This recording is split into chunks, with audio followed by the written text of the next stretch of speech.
Hi, I'm Paul Casassa, Director of Operations with KLC Consulting. Today I'm having a conversation with Kyle Lai, our President and CISO of KLC Consulting, and we're going to be talking about the changes in CMMC 2.0. How are you doing today, Kyle? Great. How are you doing, Paul? I'm well, thank you. So Kyle, CMMC 2.0 was released by the DoD back in November in 2021, if that's correct, right? Yes.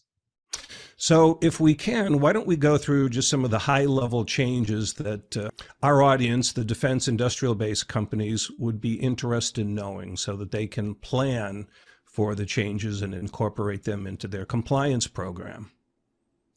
Sure. Yeah. So from CMMC 1.0 to 2.0, DoD originally have 130 practices in place. Mm-hmm. However, the CMMC 2.0, now they eliminated the Delta 20, the additional 20 controls on top of the NIST 800-171. So now they are 100% mapped to the NIST 800-171. So now there are only 110 practices or controls. They have also eliminated the maturity processes. There are originally 5 different levels, level 1 to level 5. Level 2 and 4 were never really used. So now with the 2.0, CMMC 1.0, level 1 is still level 1. Level 3 is becoming the new level 2, and the old level 5 are becoming the new level 3. So the CMMC 2.0, there is only 3 levels, 1, 2, and 3. And also one of the big difference is that CMMC 1.0 did not allow any POAM or plan of action and milestone, meaning that you cannot have any gaps before you can get the certification. CMMC 2.0, they do allow some limited plan of action and milestone or gaps. They give you 180 days to close the gaps. However, you cannot have the high-risk practices in the POAM. And these are just some of the highlights on the changes. Okay, well, thanks for that, Kyle. So maybe if you could just cover what the different levels and who falls into the different levels. For example, what level speaks to FCI, Federal Contract Information? What level speaks to CUI or Controlled Unclassified Information? I think that would be helpful to know. Yeah, absolutely. So if you are handling, if a contractor is handling federal contract information, they will require to have CMMC level 1, which is a self-assessment. If you are handling CUI or Controlled Unclassified Information, you must be at the level 2, at the minimum of level 2, and possibly level 3 as well. You had indicated that CMMC 2.0 was released back in November of last year, 2021. When does it become effective?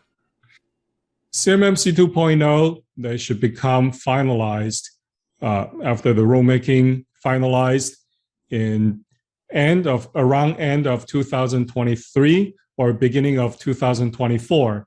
And the reason is that the DoD, they're going to take about 9 to 24 months to do the rulemaking. And they are going to make changes to 2 of the rules. One is 32 CFR and the 48 CFR. But 48 doesn't come after the 32 CFR is done. So they're going to take about 9 to 24 months. My guess is that they are going to be towards the closer to the 24-month mark. So end of 2023 or beginning of 2024, that's my guess. Okay. And what's your recommendation? So there's some time before this actually becomes effective, and defense industrial base companies need to be pursuing it. What is your recommendation of what they should be doing in the meantime between now and then? So the organizations that are seeking these certifications, if you are looking for CMMC level 2, if you're handling CUI, then you should start the process as soon as possible because it will take time for you to become compliant with NIST 800-171. And also remember that DFAR, there is DFAR 252-204-7012, which is a requirement that's become official back in December 31st, 2017. And that means that all the non-federal organizations, the contractors, federal contractors, DoD contractors, that are handling control unclassified information, or CUI, you have to comply with NIST 800-171. You have to do a self-assessment. And also, you have to put together an incident response plan and the reporting plan so you can report the incidents within 72 hours of the discovery. And these are the things that you have to do. Remember, there is also DFAR 7020, which is a self-assessment using DoD assessment methodology. It is an interim rule that is in place today before the CMMC is out. That means you have to do the self-assessment on the NIST 800-171 using the DoD assessment methodology.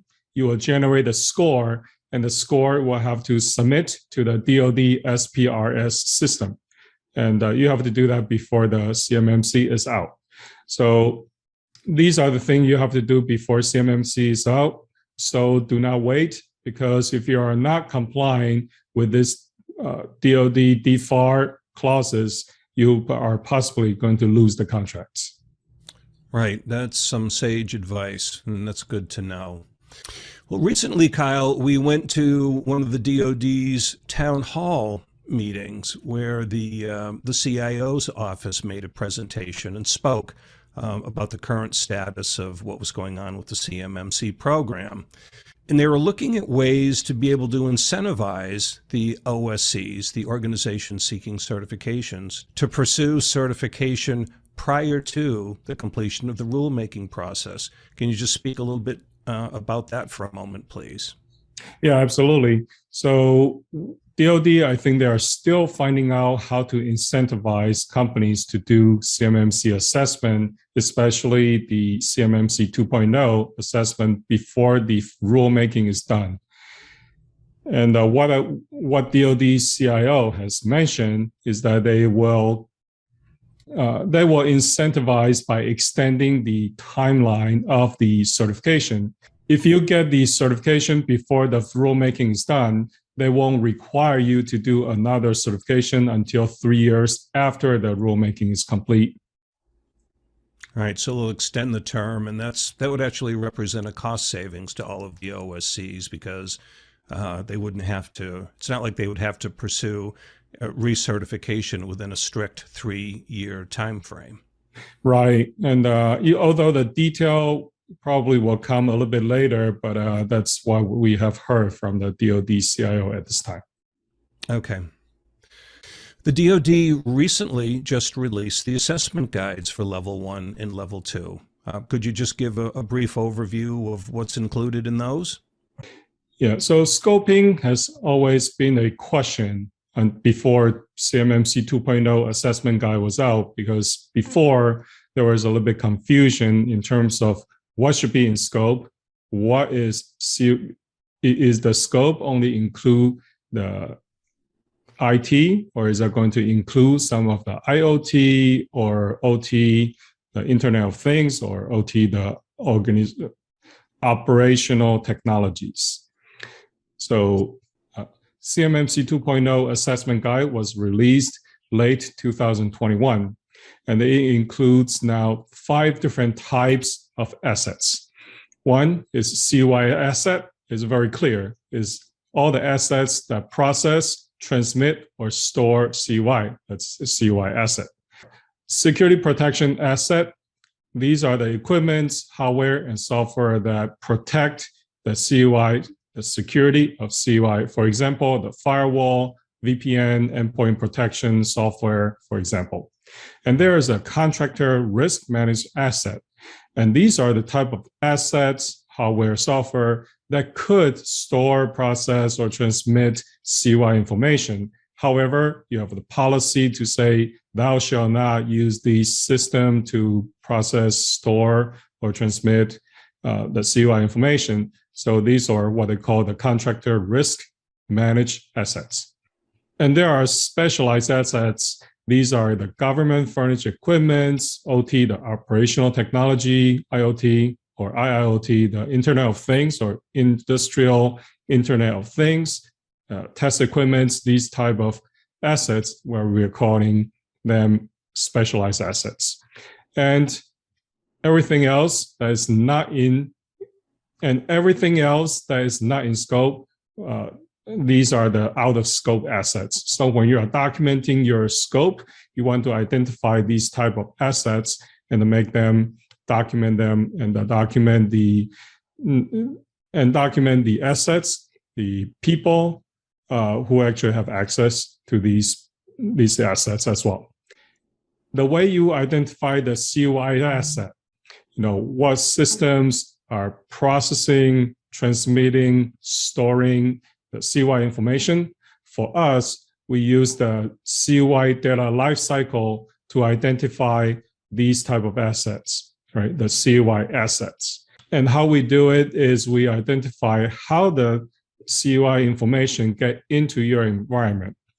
And and also how CUI is created within your environment, right? The input and the creation of CUI.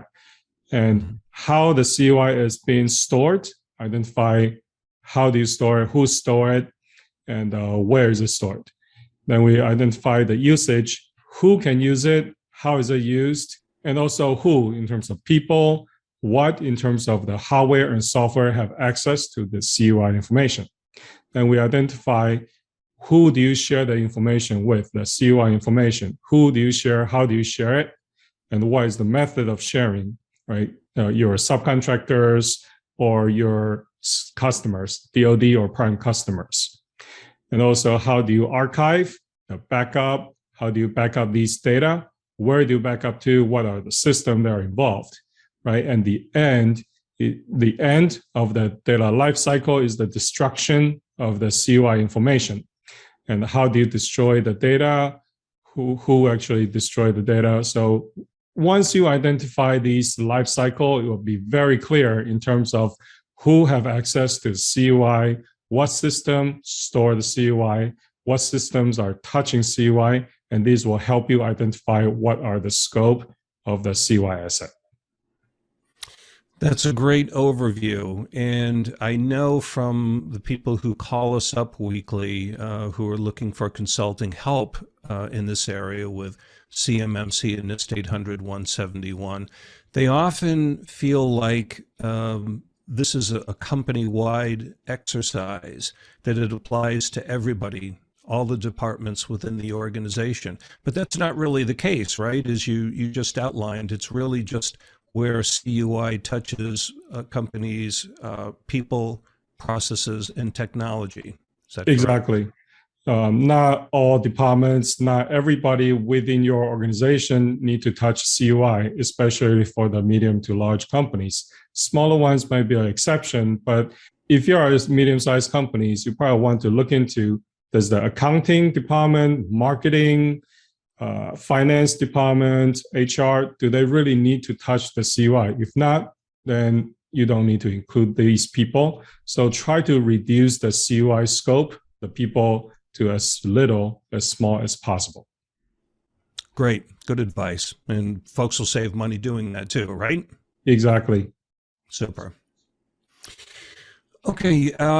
Why don't we talk a little bit about CMMC level 2 and bifurcation, right? So that's kind of an odd term. It's not something that I had heard much of before, but what is bifurcation and what does it mean in terms of how CMMC and how NIST 800-171 are to be applied?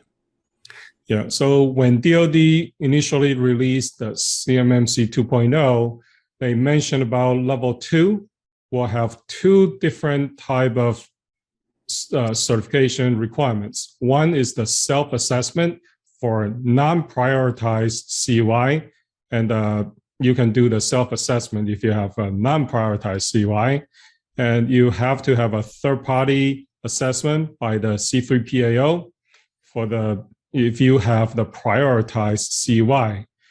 And what DoD CIO has mentioned in the town hall is that they don't think they can really distinguish the two, how to make it prioritized versus non-prioritized. If they can, there will be very, very few companies that will be qualified to do the self-assessment. I think they just being very conservative, but essentially what they are saying is most of the companies that have to have a CMMC level 2 will require to get the independent third-party assessment from the C3PAO. So maybe we don't have to learn about the bifurcation at the end, but that's what it means. Yeah, it sounds like it would be a big challenge just with what little I've read about it. So, that's certainly good to know. And it seems like the prudent approach for the organization seeking certification would be to just say, hey, look, we need to plan in the future that we're going to need a C3PAO assessment if, in fact, we handle CUI.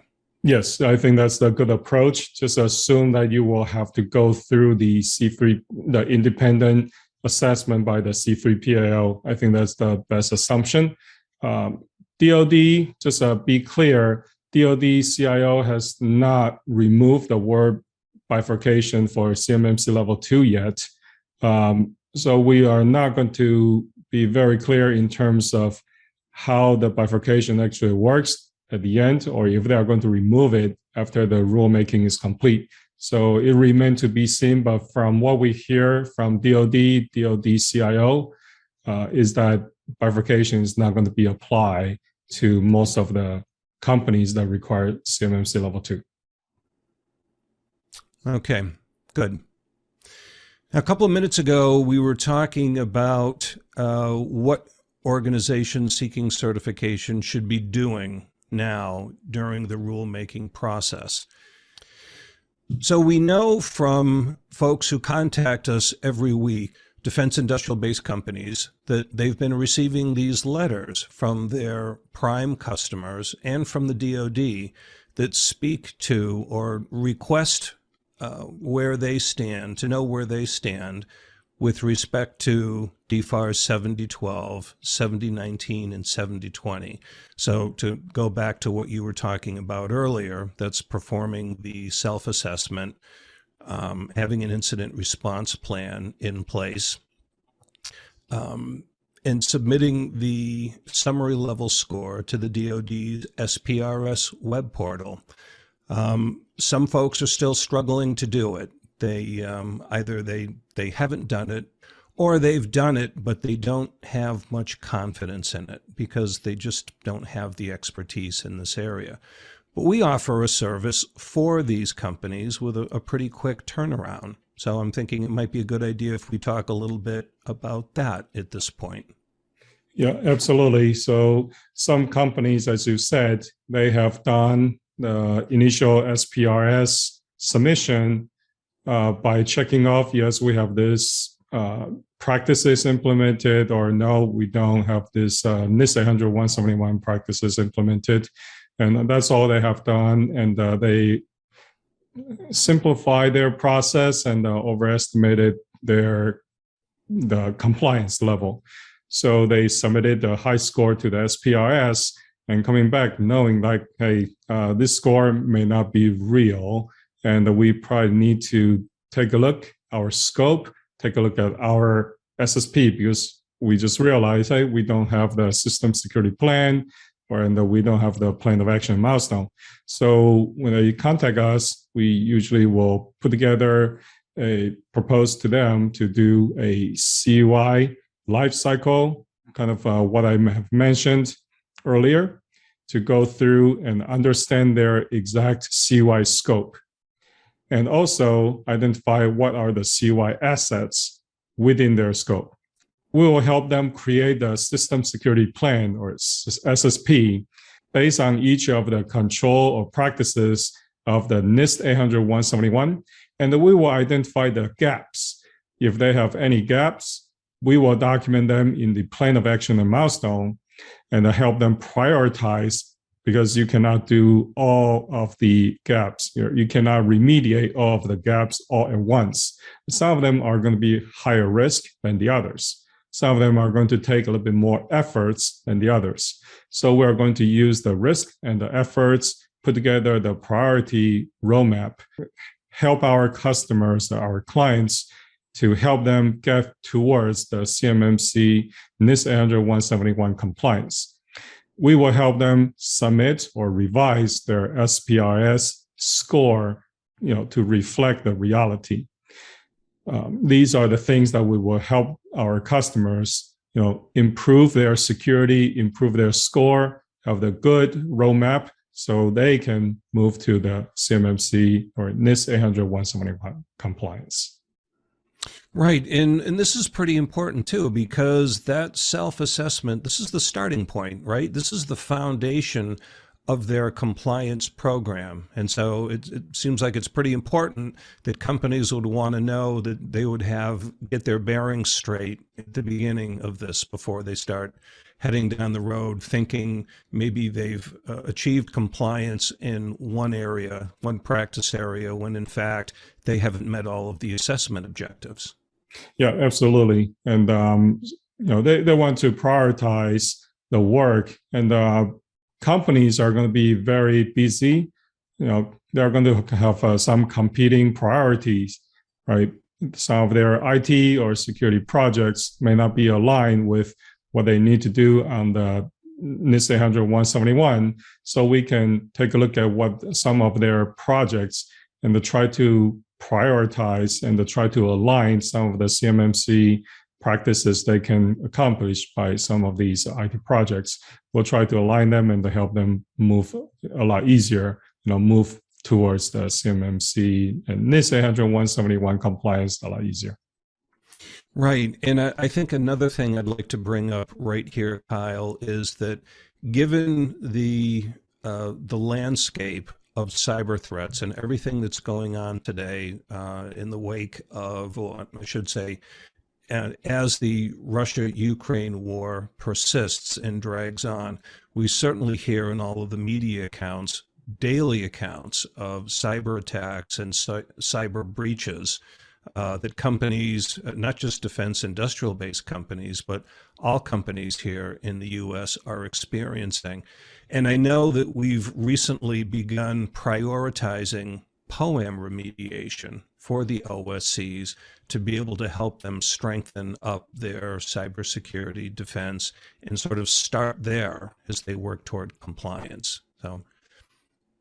Yeah, absolutely. And so if we see some of the deficiencies, the gaps are in the two-factor authentication, multi-factor authentication, or the firewall, some of the firewall rules are lacking, or patch management are lacking. These are the fundamental practices that will help the companies defend against some of these cyber attacks. So we are going to prioritize these practices, start implementing these practices as soon as possible, because these are the high-risk items. By implementing these practices, not just going to give the companies a boost in the SPRS score, but in reality, they're going to be a lot more secure against these cyber attacks.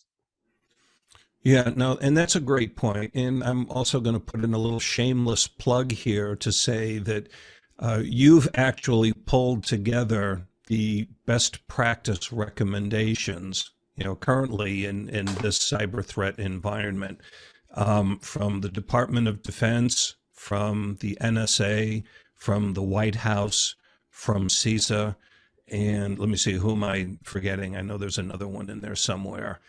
But you've pulled all of these together and aggregated them to make it very convenient for people to say, look, that these are the areas that folks should be focusing on first, and that actually becomes part of the POAM remediation program. So we can recommend that they follow those practices and strengthen their cybersecurity defenses against all of these escalating cyber attacks we hear about. Yeah, absolutely. So these are the real threats that companies are facing today. and there are just more and more phishing, ransomware, and real cyber attacks against some of the new or old vulnerabilities, right? So these are the things.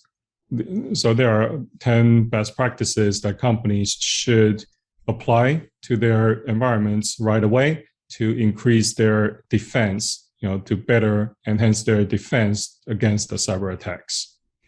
Great stuff.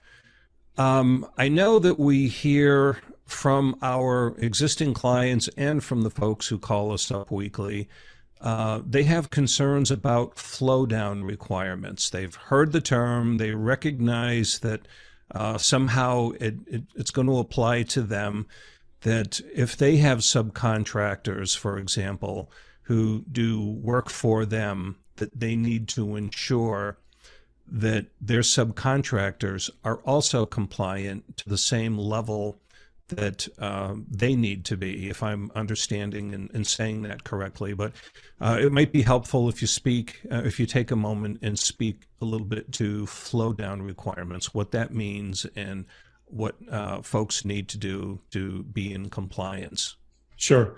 So there are DFARS 7012, 7020, and the CMMC. These are the rules, the clauses that require the flow down. And what we mean by flow down, DFARS 7012 is in most, if not in all, of the DoD contracts that handle CUI. If CUI is passed from the contractors to their subcontractors, that means the contractor will have to make the same requirement for protecting the CUI to their subcontractors, and also all the subcontractors of the subcontractors. They will have to follow the same requirements to protect the CUI information, right? So with DFARS 7012, if a company does not have CUI, if the subcontractors don't get the CUI from you, then you don't have to require them to follow the DFARS 7012. Same thing applies to DFARS 7020. If your subcontractors don't have the CUI from you, you don't have to require them for 7020. CMMC is a little bit different. CMMC, or DFARS 7021, if a subcontractor gets the FCI or federal contract information from you as a federal contractor or DoD contractor, you will require your subcontractors with FCI to get the CMMC level 1 to follow the CMMC level 1 requirements. If you pass the CUI information to your subcontractors, you will require your subcontractors to get the CMMC level 2 or level 3, depends on the level, but at the minimum, will require them to get the CMMC level 2. There is an exception that's with COTS, the commercially off-the-shelf products. So if you get the commercially off-the-shelf products from your subcontractors, that subcontractor is considered as a COTS vendor. Contractor or subcontractors, they are exempt from all these requirements. They are exempt from the DFARS 7012, 7020, and the CMMC if they are COTS vendor.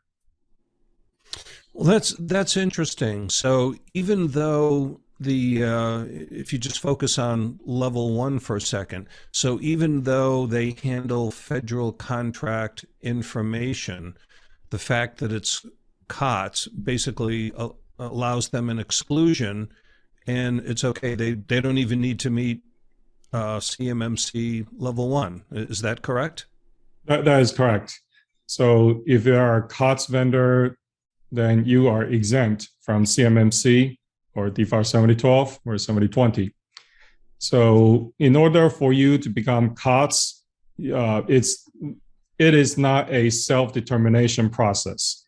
If you're a contractor and you want to get the COTS vendor status, you have to get the COTS determination from the DoD if you're a prime contractor. If you're a subcontractor, you have to get the COTS determination form or approval from your prime contractors. or the next level up subcontractors. Okay, so what are the criteria to become a COTS vendor? And these are the company, they have to have commercially available products. These products they provide have to be commercially available, and that they must be produced in a substantial quantity.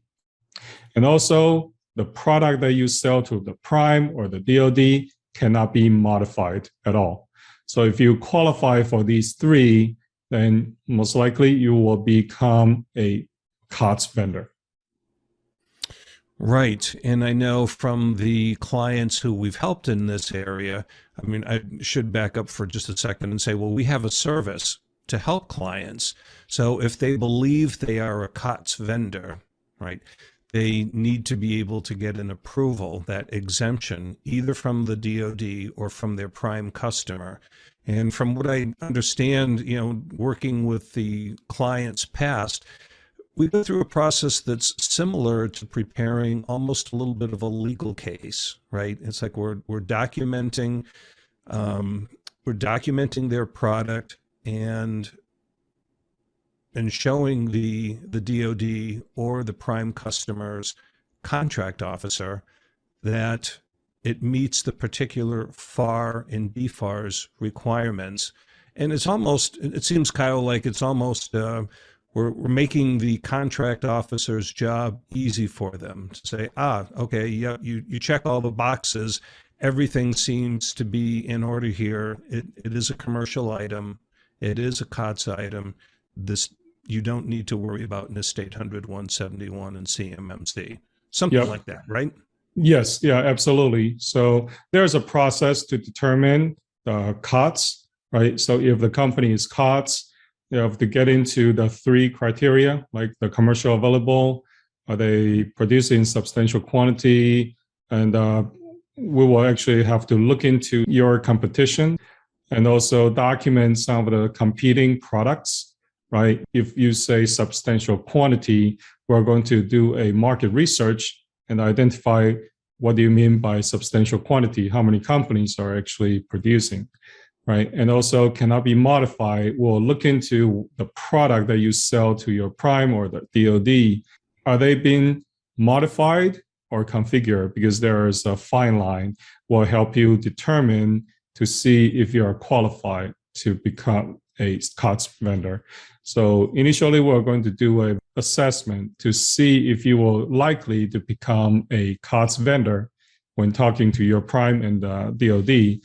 If it is unlikely for you to get the COTS status, we'll suggest you to go to the, to move towards the complying with the CMMC or NIST 800, 171.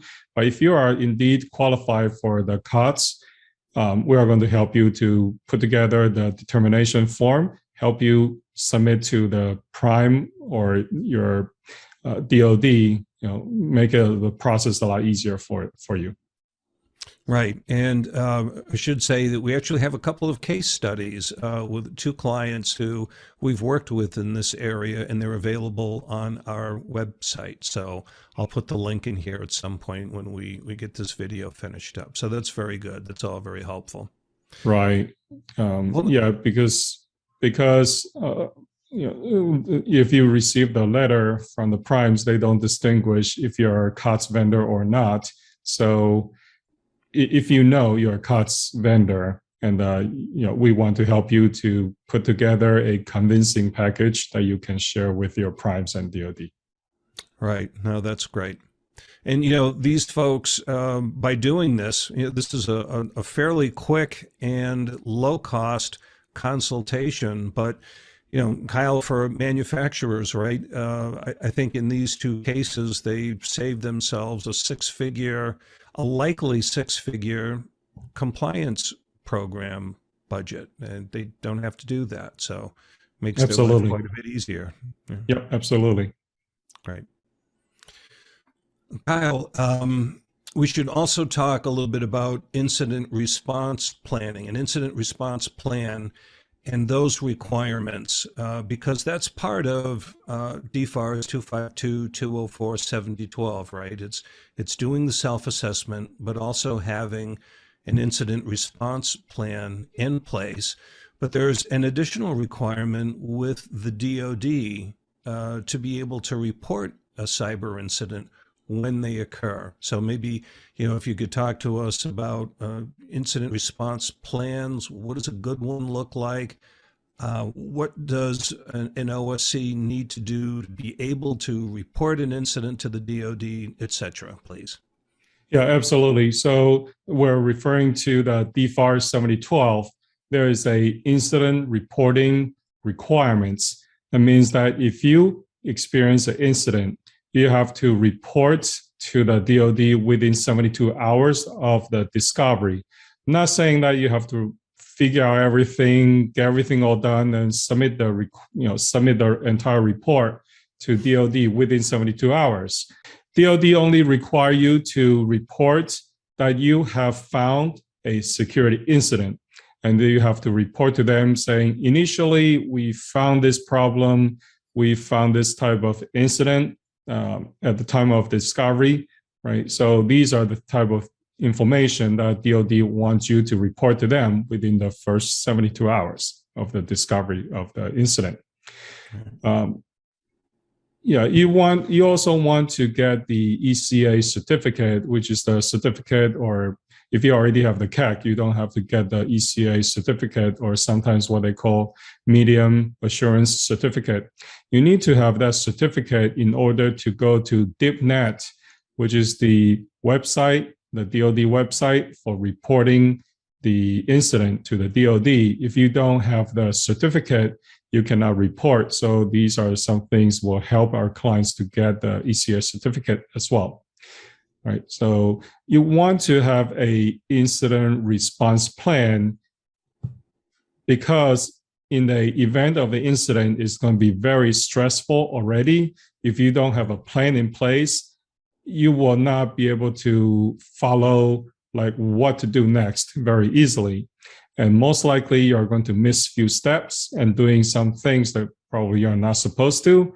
And you are going to probably forget to report to DoD. You will be violating the DFAR 7012 clauses. So you want to prepare by putting together a security incident response plan. And these are something that we can help you. As we mentioned earlier, the security incidents, the frequency is getting higher. We are seeing a lot of cyber attacks going on, and the CISA have issued the Shields Up alongside with the NSA. They have published the Shields Up alert. White House, they also have announcement, increase your protection awareness of ransomware attacks. So these are the things that we have to just make sure that we are aware of. If you already have the incident response plan put together, once you release it, you have to make sure your staff understand how to follow the incident response plan. And also you want to conduct the regular exercise, at least once or twice a year. So what we call tabletop exercise. So walk through the scenario. Say this day, there's a ransomware attack.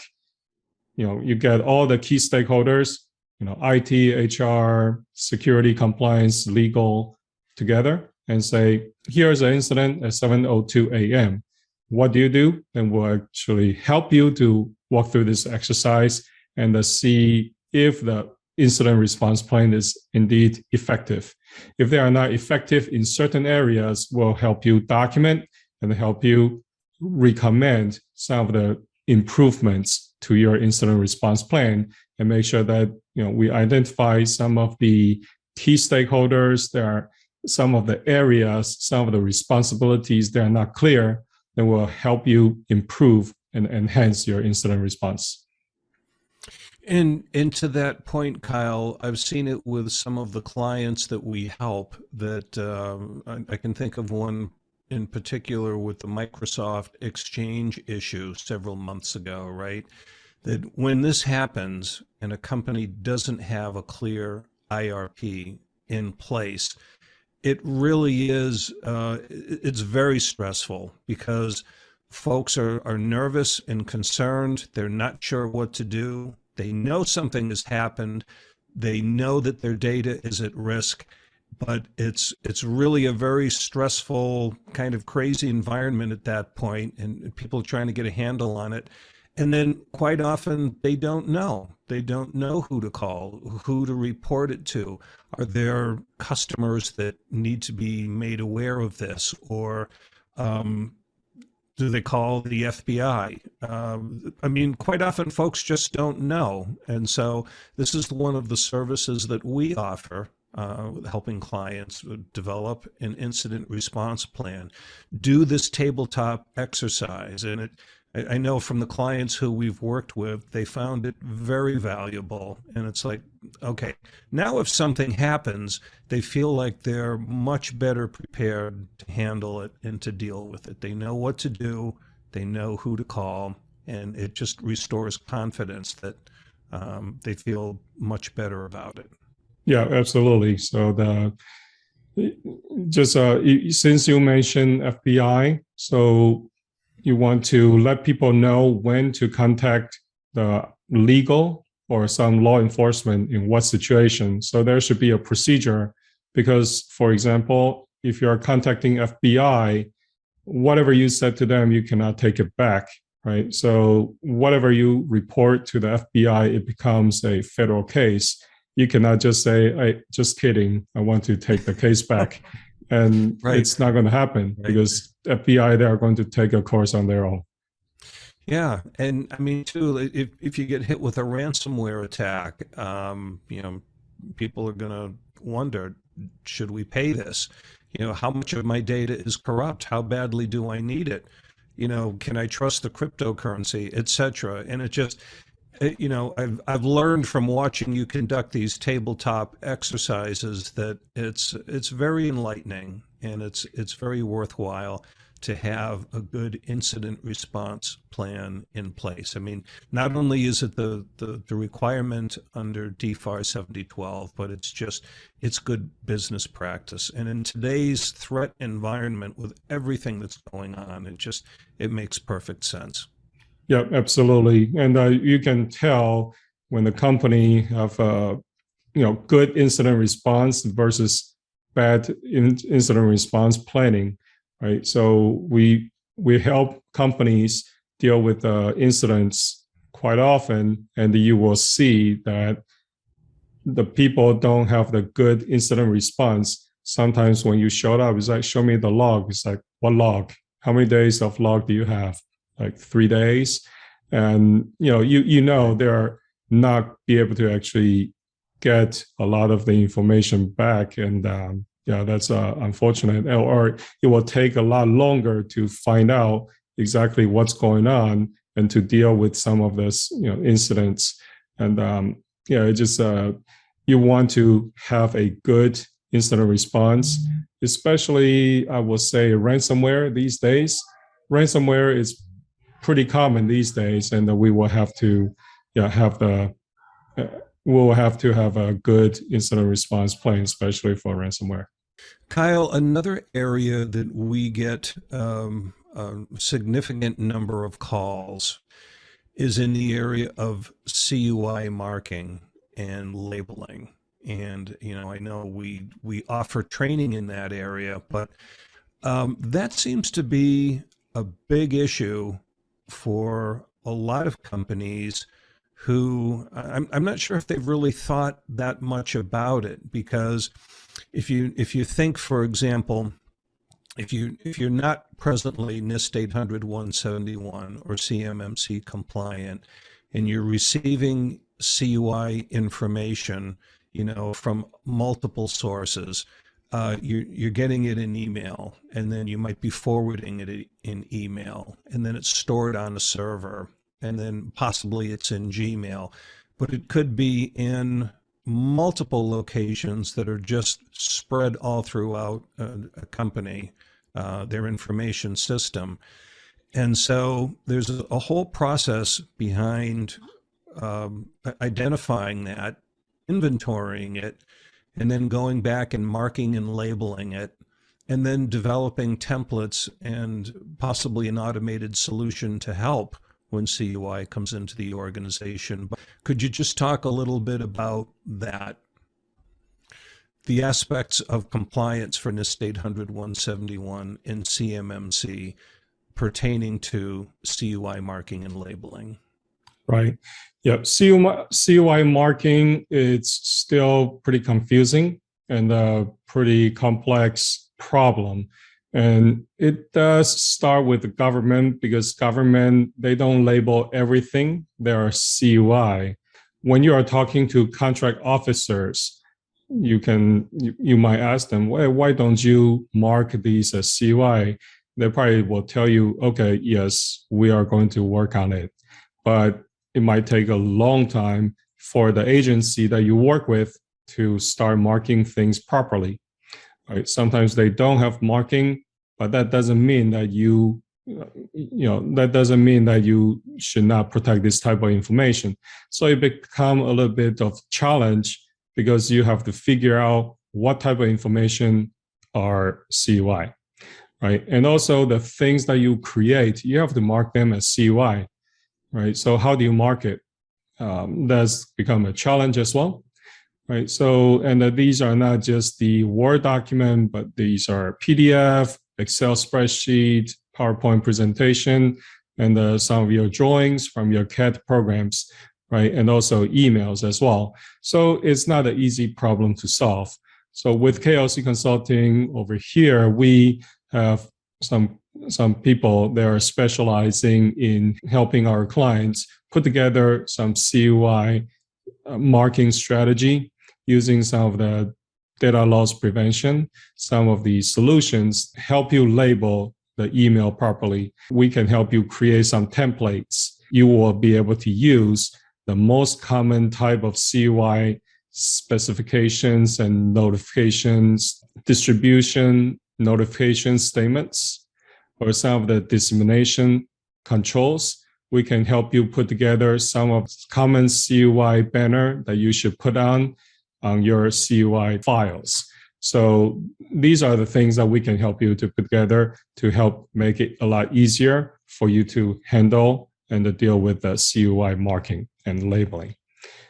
Right. And we'll also help you to do the CUI marking and labeling training, because you need to make sure that your company staff understand how to read and how to label the CUI information properly, right? And who has the responsibility if they are not clear, who do they go to ask for this type of information? So these are the things that we can help you put the training together for your company.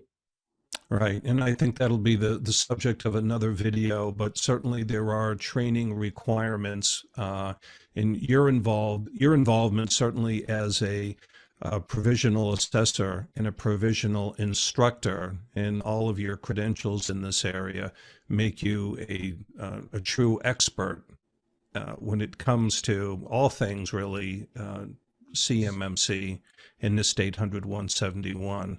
And so we do offer these training services to our clients as well. And Kyle, I'm also going to link to a discussion video that we did earlier with Carl Johnson, who is one of our colleagues who we bring in to help with this type of work. Folks may find that interesting to want to listen and check out as well. Yes, absolutely. Okay, Kyle, well, this was terrific. Good discussion. I think people will find it helpful. And we should probably just wrap it up by saying, KLC Consulting, we've been in business since 2002, and we've been working in this area, DoD cybersecurity, going back to 2010, and we've slowly been working our way toward becoming a specialist in DoD cybersecurity. And we decided to pursue becoming a C3PAO organization. We're a cleared candidate with the CMMC AB. We do need to complete our own DIBCAC assessment and become level 2 ourselves, but we anticipate that happening probably over the course of this summer or early fall. And so this is our niche specialty, if you will, is helping defense industrial base companies become NIST 800-171 and CMMC compliant. And we do that by providing the most affordable consulting and technology solutions available today. So we hope you find this video interesting. And if you have any questions at all about CMMC, NIST 800-171, the training, the assessment guide, or any of the topics that we covered today, I highly encourage that you give us a call. You can find our contact information on that section of our webpage, and we hope to hear from you soon. So thank you very much.